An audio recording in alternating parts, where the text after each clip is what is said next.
Hello dear students, कैसे हैं आप लोग। आई होप कि आप लोग बहुत ही अच्छे होंगे और तैयारी कर रहे होंगे अपने एग्ज़ाम की। जैसा कि आपको पता है कि आपका एग्ज़ाम बहुत सामने है, तो आपको थोड़ा सा ज़्यादा फोकस करना होगा।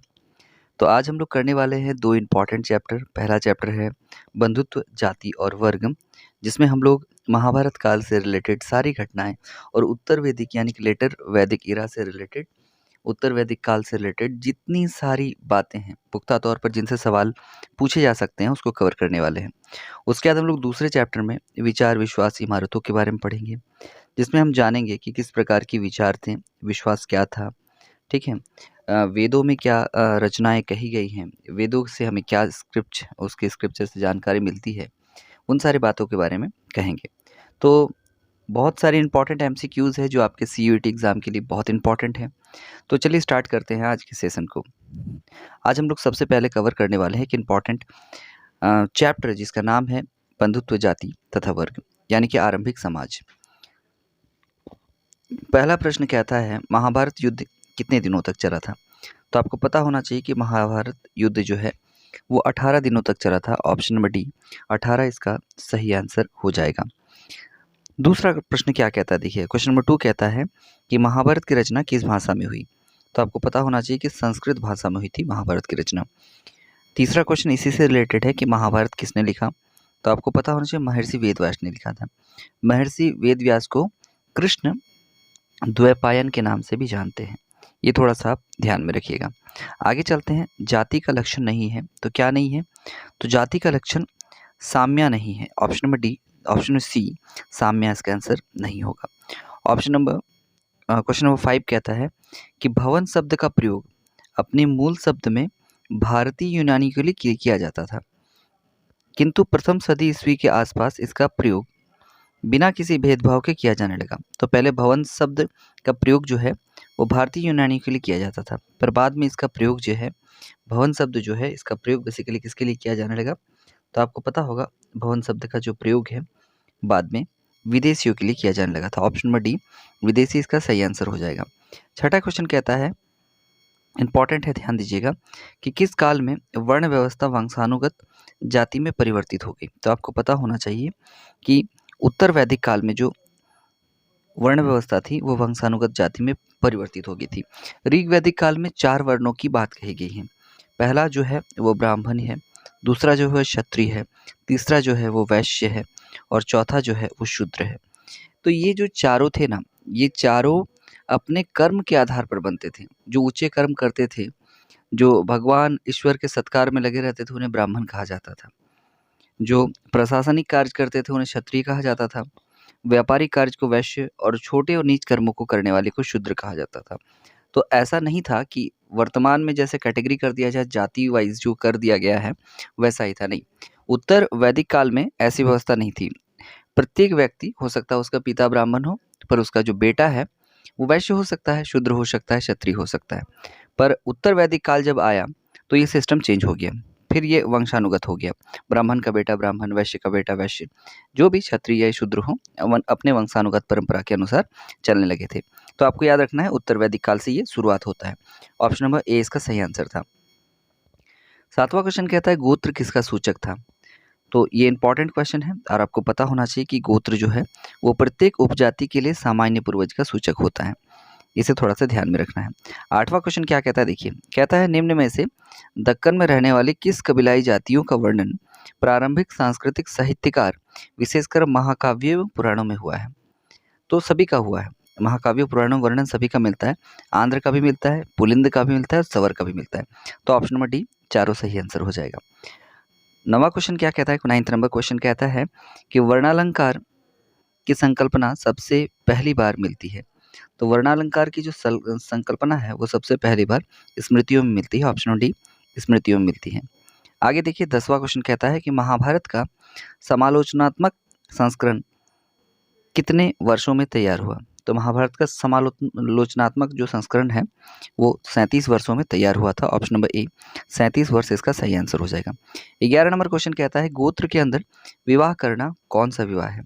अगर कोई गोत्र में ही शादी कर ले, विवाह कर ले, तो उसे कैसा विवाह कहते हैं, अंतर विवाह कहते हैं। हालांकि सनातनियों में, हिंदुओं में अंतर्विवाह जो है वो वर्जित है, यानी कि सगोत्रीय विवाह जो है वो वर्जित होता है। इसे थोड़ा ध्यान में रखना है। आगे देखिए 12वां क्वेश्चन क्या कहता है, इंपॉर्टेंट है कि क्या ब्राह्मणों का सार्वभौमिक प्रभाव था। कहते हैं जब पुराने समय में जब ये व्यवस्था चल रही थी तो क्या ब्राह्मणों का उस समय सार्वभौमिक प्रभाव था, तो बिल्कुल हाँ था। आगे देखिए 13 नंबर क्वेश्चन क्या कहता है, इंपॉर्टेंट क्वेश्चन है कि सतवाहन राजाओं और रानियों की आकृतियाँ प्राप्त कहाँ उत्कीर्ण हैं।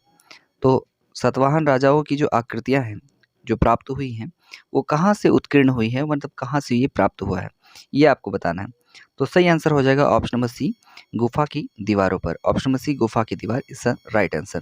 आगे देखिए 14 नंबर क्वेश्चन कहता है द्रोण अद्वितीय तीरंदाज किसको बनाना चाहते थे। तो बिल्कुल अर्जुन को बनाना चाहते थे, क्योंकि अर्जुन जो था ना वो द्रोण का प्रिय शिष्य था, और इसी चक्कर में द्रोण ने क्या किया था, एकलव्य से उसका अंगूठा मांग लिया था गुरु दक्षिणा के रूप में। तो अर्जुन को श्रेष्ठ धनुर्धर बनाना ही द्रोण का परम उद्देश्य था, इसे आपको ध्यान में रखना है। आगे चलिए क्वेश्चन नंबर 15 क्या कहता है कि मनुस्मृति में कितने प्रकार के विवाह का उल्लेख किया गया है। तो आपको ध्यान में रहना चाहिए कि मनुस्मृति जो है उसमें जो विवाह का प्रकार उल्लेख किया गया है वो 8 प्रकार के विवाह का उल्लेख किया गया है। याद रखिए, जिसमें से गंधर्व विवाह हो या फिर क्या कहते हैं उसको ब्राह्मण विवाह हो, इस प्रकार के 8 प्रकार के जो विवाह हैं उसमें उल्लेख मिलता है आपको मनुस्मृति में। 16 नंबर क्वेश्चन कहता है कि महाभारत में गंगापुत्र के नाम से किसे जाना जाता था। तो भीष्म को गंगापुत्र की संज्ञा दी गई है महाभारत में, आपको ध्यान में रखना है। 17 नंबर क्वेश्चन क्या कहता है, देखिए महाभारत के आदि पर्व के किस अध्याय में भीम द्वारा प्रकार के विवाहों का वर्णन किया गया है। ठीक है, तो भीम द्वारा प्रकार के विवाहों का वर्णन किस अध्याय में किया गया है महाभारत का, ये आपको बताना है। तो इसका सही आंसर हो जाएगा ऑप्शन नंबर सी, यानी कि 102वें अध्याय में। आगे देखिए 18 नंबर क्वेश्चन कहता है, इंपॉर्टेंट क्वेश्चन है कि अंबालिका किसकी पत्नियां थी। यहाँ किसकी होगा, ये किरा की बाय मिस्टेक लिखा गया है, तो किसकी पत्नियां थी ये आपको बताना है। तो अंबा हो अंबालिका हो, ये दोनों ही जो थी वो पत्नियां थी विचित्रवीर्य की। ऑप्शन नंबर बी विचित्रवीर्य इसका सही आंसर हो जाएगा। 19वां क्वेश्चन कहता है कि महर्षि व्यास द्वारा उत्पन्न संतान थी। तो महर्षि व्यास ने किस संतान को जन्म दिया था। तो सही आंसर हो जाएगा ये सभी। पांडु भी महर्षि व्यास का ही पुत्र था, धृतराष्ट्र भी महर्षि व्यास का ही पुत्र था, और विदुर भी जो था वो महर्षि व्यास का पुत्र था। तो ये तीनों ही किसके पुत्र थे, तो महर्षि व्यास के पुत्र थे, इसे आपको ध्यान में रखना है। आगे देखिए 20वां क्वेश्चन कहता है कि घटोत्कच किसका पुत्र था। बहुत इंपॉर्टेंट क्वेश्चन, ऐसे क्वेश्चन ज़्यादा बनते हैं। तो भीम का पुत्र था, और इन घटोत्कच जो था इसकी माँ जो थी वो राक्षसी थी जिसका नाम था हिडिंबा, ये आपको ध्यान में रखना है। आगे देखिए 21वां क्वेश्चन क्या कहता है कि भीम ने हिडिंबा के साथ कौन सा विवाह किया था। तो सिंपल क्वेश्चन, जब भीम ने हिडिंबा के साथ विवाह किया था तो वो गंधर्व विवाह था। कौन सा विवाह था, गंधर्व विवाह। Option number B is the right answer. 22वां क्वेश्चन कहता है द्रौपदी किसकी पत्नी थी। अर्जुन की, नकुल की, सहदेव की, या इनमें से सभी की। तो सही आंसर क्या हो जाएगा, आपको पता होना चाहिए कि ये जो थी सभी की पत्नी थी। जब अर्जुन ने मछली की आंख में तीर का निशाना लगाकर द्रौपदी को जीता स्वयंवर में, तो जब वो घर आए वापस उसको लेकर, तो माँ से आज्ञा मांगे कि माँ देखो मैंने तुम्हारे लिए क्या लाया है। तो माँ ने कहा जो भी लाए हो पांचों भाई आपस में बांट लो। तो माँ की आज्ञा परम आज्ञा थी। तो इसी कारण से ऐसा कहा जाता है कि द्रौपदी जो थी वो पांचों भाई की पत्नियां थी। तो ऑप्शन नंबर डी सभी की सही आंसर हो जाएगा। आगे देखिए क्वेश्चन नंबर 23 कहता है कि कर्मण्येवाधिकारस्ते माँ फलेषु कदाचन श्रीमद् भगवद गीता की किस अध्याय में वर्णित है। इंपॉर्टेंट है, कर्मण्येवाधिकारस्ते माँ फलेषु कदाचन कहता है कि आप कर्म करते जाइए, फल की चिंता मत कीजिए। फल जो होना है वो आपके कर्म के अकॉर्डिंग ऑटोमेटिकली हो जाएगा। तो ये महाभारत के किस अध्याय में कहा गया है। तो इसका सही आंसर हो जाएगा ऑप्शन नंबर बी, यानी कि द्वितीय अध्याय में। ये स्पीच जो है वो अर्जुन को डिलीवर कर रहे हैं Krishna, the supreme personality of godhead Krishna deliver कर रहे हैं ये स्पीच किसको, अर्जुन को। ये आपको ध्यान में रखना है। 24वां क्वेश्चन कहता है कि श्रीमद् भगवद गीता के महत्व पर किसने विचार व्यक्त किए हैं। तो इसका सही आंसर हो जाएगा सभी ने, ऑप्शन डी। महात्मा गांधी जी ने भी विचार व्यक्त किया है, विवेकानंद ने भी किया है, और बाल गंगाधर तिलक ने भी किया है। इन सभी ने श्रीमद् भगवद गीता के महत्व को समझा है और इस पर विचार दिया है। आगे देखिए 25वां क्वेश्चन क्या कहता है, 25 नंबर क्वेश्चन कहता है कि ब्राह्मण वंशीय सतवाहन नरेश वरिष्ठ पुत्र सतकर्णी ने विवाह संबंध किस वंश के साथ जोड़े। तो ब्राह्मण वंशीय सतवाहन नरेश के वरिष्ठ पुत्र सतकर्णी का विवाह किसके साथ हुआ था, वो वंश कौन सा था, ये आपको बताना है। तो किस वंश से हुआ था, तो शक वंश से हुआ था। Option number A Shaka is the right answer. 26वां क्वेश्चन कहता है कि महाभारत के किस पर्व में वर्ण व्यवस्था का उल्लेख मिलता है। तो ये सिंपल सा क्वेश्चन था, आपको पता होगा, शांति पर्व में वर्ण व्यवस्था का उल्लेख मिलता है। ऑप्शन सी इसका सही आंसर हो जाएगा। 27वां क्वेश्चन कहता है कि ऋग्वेद के पुरुष सूक्त में सर्वप्रथम किस वर्ण का उल्लेख मिलता है। तो ऋग्वेद का जो पुरुष सूक्त है उसमें सबसे पहले शूद्र वर्ण का उल्लेख मिलता है, इसे आपको ध्यान में रखना है। 28वां क्वेश्चन क्या कहता है, देखिए, कहता है चांडाल अस्पृश्य माने जाते थे। जब वे नगर में आते थे तो उन्हें लकड़ी की आवाज़ करके आना पड़ता था ताकि लोग उन्हें देखने से के दोष से बच सके। यह कथन किसका है। ऐसा माना जाता था कि पुराने समय में जब चांडाल आते थे तो गांव में आने से पहले वो लकड़ियों की आवाज़ करते हुए आते थे ताकि लोग सावधान हो जाए और सतर्क हो जाए और उनकी ओर ना देखें। अगर उनकी ओर देखेंगे तो उन्हें दोष लगेगा, तो उस दोष से बचने के लिए। तो ये सारा जो वृत्तांत मैंने सुनाया वो किसका है, ऑप्शन आपको दिया गया है, सही आंसर बताना है। तो सही आंसर हो जाएगा option number A, Fahien is the right answer. Fahien ने ऐसा कहा था, फाहियान इसका सही आंसर हो जाएगा। दुर्योधन की माँ कौन थी, आपको पता होना चाहिए कि दुर्योधन की माँ गांधारी थी। ऑप्शन नंबर ए गांधारी, आपको याद रखना। गांधारी किसकी पत्नी थी, तो धृतराष्ट्र की पत्नी थी। ये धृतराष्ट्र की पत्नी थी जो दुर्योधन के पिता थे, ये आपको ध्यान में रखना है। आगे देखिए 30वां क्वेश्चन कहता है निम्न में से किस प्रसिद्ध संत ने गीता की भक्ति टीका मराठी में लिखी है। गीता की भक्ति टीका जो है वो मराठी में किसने लिखा है, तो मानेश्वर ने लिखा है। ऑप्शन नंबर डी मानेश्वर इसका सही आंसर हो जाएगा। 31वां क्वेश्चन कहता है कि कुरुक्षेत्र का युद्ध किसने जीता, तो आपको पता होगा पांडव ने जीता था। ऑप्शन नंबर ए पांडव इसका सही आंसर हो जाएगा। गंगापुत्र किसे कहा जाता है, रिपीटेड क्वेश्चन है, भीष्म को गंगापुत्र कहा जाता था। तो इस प्रकार से हमने जो पहला चैप्टर था, यानी कि आज का जो पहला चैप्टर है और आपके पाठ का जो तीसरा चैप्टर है, यानी कि बंधुत्व जाति और वर्ग का सभी संभावित प्रश्न जो आपके एग्जाम में पूछा जा सकता है उसे कवर कर लिया है। तो अब हम लोग चलेंगे फटाफट से विचार, विश्वास और इमारतों की ओर। ये भी एक इंपॉर्टेंट चैप्टर है और इससे बहुत सारे क्वेश्चंस पूछने की संभावना है, इसलिए इंपॉर्टेंट क्वेश्चन का सिलसिला जारी है। पहले क्वेश्चन की ओर चलते हैं। क्वेश्चन कहता है कि 19वीं सदी में यूरोपियों में डैश को लेकर काफ़ी दिलचस्पी थी। तो भाई सांची के स्तूप को लेकर काफ़ी दिलचस्पी थी। ऑप्शन नंबर सी सांची का स्तूप, ये बहुत सही आंसर है इसका। देखिए दूसरा क्वेश्चन कहता है फ्रांसीसियों ने सांची के स्तूप या सांची के पूर्वी तोरण द्वार को फ्रांस के संग्रहालय में ले जाने की इजाज़त किससे मांगी।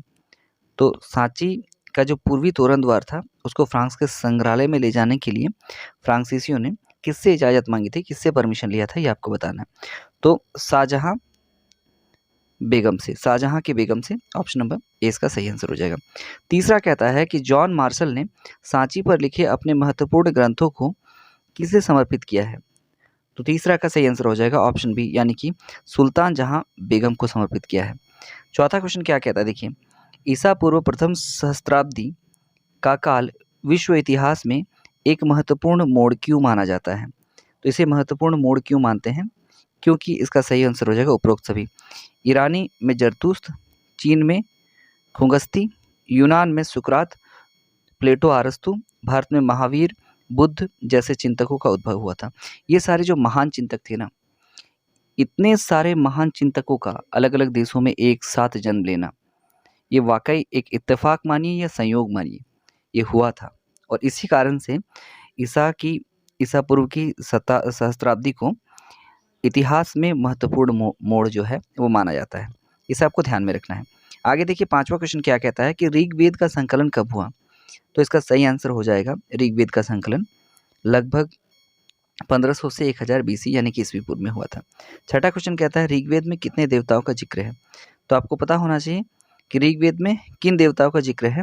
तो आपको पता होना चाहिए कि सभी देवताओं का जिक्र है, यानी कि अग्नि का भी है, इंद्र का भी है, सोम का भी है। ऑप्शन नंबर डी सभी आंसर हो जाएगा। सातवां क्वेश्चन कहता है कि डैश में पाई गई विचारधाराओं से पता चला कि लोग जीवन का अर्थ मृत्यु के बाद जीवन की संभावना और पुनर्जन्म के बारे में जानने के लिए उत्सुक थे। तो किससे पाई गई विचारधाराओं से ऐसा पता चलता है। तो इसके ऑप्शंस आपको देख रहे होंगे, सही ऑप्शंस का सही आंसर लगाना है। तो सही आंसर हो जाएगा वेद। ऑप्शन नंबर ए वेद इसका सही आंसर हो जाएगा। 8वां क्वेश्चन कहता है समकालीन बौद्ध ग्रंथों में हमें डैश संप्रदायों या चिंतन परंपराओं का उल्लेख मिलता है। कितने संप्रदायों का उल्लेख मिलता है? प्राचीन बौद्ध ग्रंथों की अगर बात कर ले तो जो संप्रदाय हैं वो लगभग 64 थे। ऑप्शन नंबर सी 64 इसका सही आंसर हो जाएगा। 9th नंबर क्वेश्चन देखिएगा, वेदों के प्रभुत्व पर सवाल किसने उठाया था? ये कौन वाहियात व्यक्ति था जिसने वेदों के प्रभुत्व पर सवाल उठा दिया था? तो ये महावीर थे और बुद्ध थे। ऑप्शन नंबर सी ये महावीर बुद्ध सही आंसर हो जाएगा। 10वां क्वेश्चन क्या कहता है कि त्रिपिटक का संबंध किस धर्म से है? तो ये बौद्ध धर्म से, इसे आपको ध्यान में रखना है। त्रिपिटक क्या था? एक विनय पिटक था, ठीक है, जिसे विनय पिटक कहते हैं। दूसरा जो है सुत्त पिटक था और तीसरा जो है अभिधम्म पिटक था। ये तीनों याद रखना है। आगे देखिए 11वां क्वेश्चन कहता है संघ या बौद्ध मठ में रहने वाले लोगों के लिए नियमों का संग्रह डैश में था। संघ और बौद्ध मठ में जो लोग रहते थे उनके लिए नियमों का संग्रह जो था वो विनय पिटक में था। ऑप्शन नंबर ए विनय पिटक इसका सही आंसर हो जाएगा। आगे देखिए क्वेश्चन नंबर 12 कहता है कि बुद्ध की शिक्षाओं का संग्रह डैश में है। तो बुद्ध की शिक्षाओं का संग्रह जो है वो सुत्त पिटक में है, उनकी शिक्षा का संग्रह। 13वां क्वेश्चन क्या कहता है महावीर से पहले जैन धर्म के कितने तीर्थंकर थे? तो 23 तीर्थंकर थे और महावीर 24वें तीर्थंकर थे। 14 क्वेश्चन कहता है कि जैन धर्म के संस्थापक कौन थे? तो आपको पता होना चाहिए कि स्वामी ऋषभदेव, जिन्हें आदिनाथ के नाम से भी जाना जाता है, ये जैन धर्म के संस्थापक थे। आगे देखिए 15 क्वेश्चन कहता है सिद्धार्थ डैश के बचपन का नाम था। सिद्धार्थ किसके? तो बुद्ध के बचपन का नाम सिद्धार्थ था। ऑप्शन नंबर डी इसका सही आंसर हो जाएगा। 16वां क्वेश्चन कहता है कि संत चरित्र के बारे में कौन सा कथन गलत है? तो 16 का सही आंसर हो जाएगा ऑप्शन नंबर डी, यानी कि संत चरित्र की देवताओं की जीवनी नहीं, बिल्कुल संत चरित्र किसी संत या धार्मिक नेता की जीवनी है, ये सही है। संत चरित्र संत की उपलब्धियों का गुणगान करते हैं, ये भी सही है। यह तथात्मक रूप से पूरी तरह से नहीं होते, ये भी सही है। इसमें कुछ लेखकों का भी प्रभाव जो है वो छुपा हुआ रहता है। 17 नंबर क्वेश्चन कहता है डैश दर्शन के अनुसार विश्व अनित्य है। कौन सा दर्शन के अनुसार विश्व अनित्य होता है? तो सही आंसर हो जाएगा ऑप्शन नंबर बी बौद्ध दर्शन इसका सही आंसर हो जाएगा। आगे देखिए 18वां क्वेश्चन क्या कहता है? 18वां क्वेश्चन कहता है डैश दर्शन की सबसे महत्वपूर्ण अवधारणा यह है कि संपूर्ण विश्व प्राणवान है। तो कौन सा दर्शन कहता है कि संपूर्ण विश्व प्राणवान है? तो सही आंसर होगा ऑप्शन बी बौद्ध इसका सही आंसर हो जाएगा। 19वां क्वेश्चन कहता है ऐसी महिलाएं जिन्होंने निर्वाण प्राप्त कर लिया है डैश कहलाती है। तो निर्वाण प्राप्त की महिलाएं को थेरी कहते हैं। ऑप्शन नंबर सी इसका थेरी आंसर हो जाएगा। 20वां क्वेश्चन क्या कहता है? देखिए बौद्ध धर्म के तेजी से फैलने के क्या कारण थे? तो बौद्ध धर्म के तेजी से फैलने के जो कारण थे वो उपरोक्त तो सभी थे, यानी कि लोग समकालीन धार्मिक प्रथाओं से असंतुष्ट थे। बौद्ध शिक्षा में जन्म के आधार पर श्रेष्ठ की बजाय अच्छे आचरण को महत्व दिया जाता था। जाति प्रथा का भेदभाव नहीं था। ये सारे गुण थे बौद्ध धर्म में। 21वां क्वेश्चन क्या कहता है? इंपॉर्टेंट है, ध्यान दीजिएगा, ये क्वेश्चन इंपॉर्टेंट है। कहता है कि बहुत प्राचीन काल से ही लोग कुछ जगहों को पवित्र मानते थे। अक्सर जहाँ खास वनस्पतियाँ होती थी, अनूठी चट्टानें होती थी या विस्मयकारी प्राकृतिक सौंदर्य था, वहाँ पवित्र स्थल बन जाते थे। ऐसे कुछ स्थलों पर एक छोटी सी वेदी भी बनी रहती थी, जिन्हें कभी कभी डैश कहा जाता था। इस स्थल पे जो वेदी बनी रहती थी उसे क्या कहते थे? तो इन वेदियों को चैत्य कहा जाता था। ऑप्शन नंबर बी चैत्य इसका सही आंसर हो जाएगा। 22वां क्वेश्चन कहता है बुद्ध का जन्म कहाँ हुआ था? तो ये बहुत सिंपल सा क्वेश्चन है, आपको पता होना चाहिए कि नेपाल में हुआ था, ये आपको ध्यान में रखना है। 23वां क्वेश्चन कहता है कि महात्मा बुद्ध को ज्ञान कहाँ प्राप्त हुआ? तो महात्मा बुद्ध को जो ज्ञान था वो बौद्ध ज्ञान प्राप्त हुआ था, याद रखिएगा। सबसे ज़्यादा उपदेश सारनाथ में दिया था। महात्मा बुद्ध ने अपना पहला उपदेश दिया था, कहाँ पे दिया था भाई पहला उपदेश? तो आपको पता ही होगा कि सारनाथ में दिया था। और कौन भाषा में दिया था? पाली भाषा में दिया था, ये आपको ध्यान में रखना है। 25वां क्वेश्चन कहता है कि महात्मा बुद्ध के बचपन को निब्बान कहाँ प्राप्त हुआ? महात्मा बुद्ध को निब्बान यानी कि निर्वाण कहाँ पे प्राप्त हुआ, ये आपको बताना है। तो कुशीनगर में निर्वाण प्राप्त हुआ था, ये आपको ध्यान में रखना है। 26वां क्वेश्चन क्या कहता है? इंपॉर्टेंट है। डैश नामक ग्रंथ के अनुसार अशोक ने बुद्ध के अवशेषों को हर महत्वपूर्ण हिस्से में बांटकर उनके ऊपर स्तूप बनाने का आदेश दिया। तो इसका सही आंसर क्या हो जाएगा? सही आंसर हो जाएगा option number A Ashokavadana. Option number A Ashokavadana इसका सही आंसर। 27वां क्वेश्चन कहता है गुंटूर के कश्मीर में अमरावती की यात्रा कब की? गुंटूर ने कश्मीर से अमरावती की यात्रा कब की थी, ये आपको बताना है। तो सही आंसर क्या हो जाएगा? गुंटूर ने ये यात्रा की थी 1854 के आसपास। ऑप्शन नंबर डी इसका सही आंसर हो जाएगा। आगे देखिए क्वेश्चन नंबर 28 क्या कहता है? शुरू में मंदिर एक चौराहे कमरे के रूप में थे। तो कौन से मंदिर थे जो चौराहे या कमरे के रूप में थे स्टार्टिंग पीरियड में, ये आपको बताना है। तो इसका सही आंसर हो जाएगा ऑप्शन नंबर बी, यानी कि गर्भगृह। गर्भगृह इसका सही आंसर हो जाएगा। ऑप्शन नंबर 29 क्या कहता है, क्वेश्चन नंबर 29 देखिएगा। सबसे प्राचीन कृत्रिम गुफा अशोक के आदेश से डैश संप्रदाय के लिए बनाई गई थी। तो सबसे प्राचीन कृत्रिम गुफा जो है वो अशोक के आदेश से बनाई गई थी, और किसके लिए बनाई गई थी, तो आजीवक संप्रदाय के लिए। ऑप्शन नंबर सी इसका सही आंसर हो जाएगा। 30वां क्वेश्चन कहता है कैलाशनाथ मंदिर डैश में है। तो कैलाशनाथ मंदिर कहाँ है, तो आपको पता ही होगा महाराष्ट्र में है, ये आपको ध्यान में रखना है। 30वां क्वेश्चन कहता है वह परंपरा जिसमें विष्णु भगवान को सबसे महत्वपूर्ण देवता माना जाता है क्या कहलाता है। तो विष्णु भगवान को सबसे महत्वपूर्ण देवता मानते हैं वैष्णव लोग। Option number A is the right answer. आगे देखिए 32वां क्वेश्चन कहता है वह परंपरा जिसमें शिव भगवान को सबसे महत्वपूर्ण माना जाता है क्या कहलाता है। तो सही आंसर होगा ऑप्शन नंबर बी, शैव परंपरा इसका सही आंसर हो जाएगा। तो गाइस चलिए चलते हैं आगे की ओर। आगे और भी बहुत सारे इंपॉर्टेंट प्रश्न हैं जो आपको करने होंगे। तो नेक्स्ट क्वेश्चन क्या कहता है, ध्यान दीजिएगा। 33वां क्वेश्चन कहता है कि 10 अवतारों की संकल्पना किसके अंतर्गत है। ये किसके होगा, इसे किसने, बाय प्रिंट मिस्टेक है। तो 10 अवतारों की संकल्पना जो है वो किस के अंतर्गत है, तो वैष्णव मत के अंतर्गत है। ऑप्शन नंबर ए वैष्णव मत इसका सही आंसर हो जाएगा। और 10 अवतार हैं किसके, तो भगवान विष्णु के हैं। 34वां क्वेश्चन क्या कहता है, इंपॉर्टेंट क्वेश्चन है, इस क्वेश्चन को ध्यान से पढ़ना है। कहता है कि बौद्ध साहित्य से अनभिज्ञ जेम्स फर्गुसन ने सांची को डैश और डैश पूजा का केंद्र माना। तो सांची को किस पूजा का केंद्र मान लिया था जेम्स फर्गुसन ने, ये आपको बताना है। तो इसका सही आंसर हो जाएगा वृक्ष और सर्प। ऑप्शन नंबर बी वृक्ष सर्प सही आंसर हो जाएगा। 35वां क्वेश्चन कहता है गुंटूर के कश्मीर अमरावती के स्तूप से मूर्तियां और पत्थर कहाँ लाए। तो गुंटूर ने ये कश्मीर और अमरावती के स्तूप से जो मूर्तियां थी और पत्थर थी उनको उसने वहां से कहाँ लाया था, ये आपको बताना है। तो सही आंसर हो जाएगा ऑप्शन सी मद्रास इसका सही आंसर हो जाएगा। 36वां क्वेश्चन क्या कहता है, देखिए question number 36 is a important question. क्या कहता है कि इस देश की प्राचीन कलाकृतियों की लूट होने देना मुझे आत्मघाती और असमर्थनीय नीति लगती है। यह कथन किसका है, ये आपको बताना है। तो ये कथन है, आपको पता होगा कि एच कोल का। ऑप्शन नंबर बी एच कोल इसका सही आंसर है। 37वां क्वेश्चन कहता है त्रिपिटक शब्द का शाब्दिक अर्थ क्या है। तो 3 कटोरियाँ इसका सही आंसर हो जाएगा। ऑप्शन नंबर सी 3 कटोरियाँ इसका सही आंसर। यहाँ टोकरियाँ नहीं होगा, कटोरियाँ होगा। ऑप्शन नंबर ए 3 कटोरियाँ इसका सही आंसर हो जाएगा। 38वां क्वेश्चन क्या कहता है कि बुद्ध चरित्र के रचयिता कौन थे। तो ये बहुत ही आसान सा सवाल है, आपने देखा भी होगा कि सुघोष जो थे उसने बुद्ध चरित्र की रचना की थी, ऐसा आपने बहुत बार पढ़ा होगा। 39वां क्वेश्चन कहता है कलकत्ता में इंडियन म्यूजियम की स्थापना कब हुई। तो कलकत्ता में जो इंडियन म्यूजियम है वो 1814 में स्थापित किया गया था।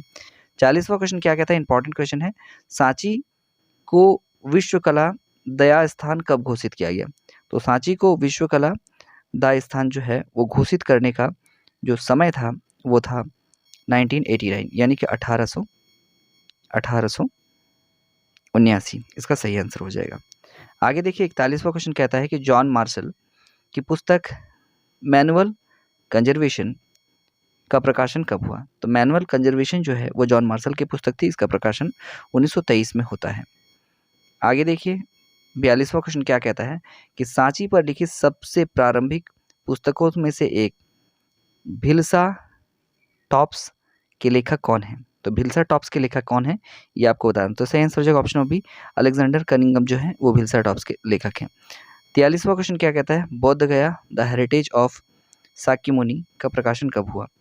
तो बोध गया द हेरिटेज ऑफ शाक्यमुनि का प्रकाशन जो है वो 1878 में, यानी कि 1878 में होता है। 44वां क्वेश्चन क्या कहता है, देखिए बौद्ध धर्म अनुसार अहम और इच्छा को समाप्त होना क्या कहलाता है। तो बौद्ध धर्म के अनुसार अहम और इच्छा जो समाप्त होता है उसे निर्वाण कहते हैं। ऑप्शन नंबर ए निर्वाण इसका सही आंसर हो जाएगा। 45वां क्वेश्चन कहता है डैश दर्शन शास्त्र से जुड़े विषयों का संग्रह है। तो दर्शन शास्त्र से जुड़े विषयों का संग्रह अभिधम्म पिटक है, इसे आपको ध्यान में रखना है। 46वां क्वेश्चन और आज का अंतिम क्वेश्चन है कि निम्नलिखित धर्मों में प्राचीन धर्म कौन सा है। तो आपको पता होना चाहिए कि सबसे प्राचीन धर्म सनातन धर्म है। सभ्य सनातन अतुलनीय सबसे प्राचीन और अतुलनीय धर्म है। तो इसी के साथ हमने 2 इंपॉर्टेंट चैप्टर्स आज के कवर कर लिए हैं। वीडियो थोड़ा लंबा हो गया है, पर आप इसे आसानी से देखिए, आपको समझ में भी आएगा और बार बार रिपीट करके देखिएगा तो आपको याद भी हो जाएगा। मिलते हैं फिर नेक्स्ट वीडियो में। इस तरह के इंटरेस्टिंग वीडियो के लिए हमारे चैनल को सब्सक्राइब करना नहीं भूलिएगा। साथ में अगर वीडियो पर नए हैं, विजिट कर रहे हैं तो अपने दोस्त और एजुकेशनल ग्रुप्स में शेयर करना मत भूलिएगा। सीयूईटी की पूरी तैयारी फ्री में करवाई जा रही है। मिलते हैं नेक्स्ट वीडियो में, तब तक के लिए थैंक यू।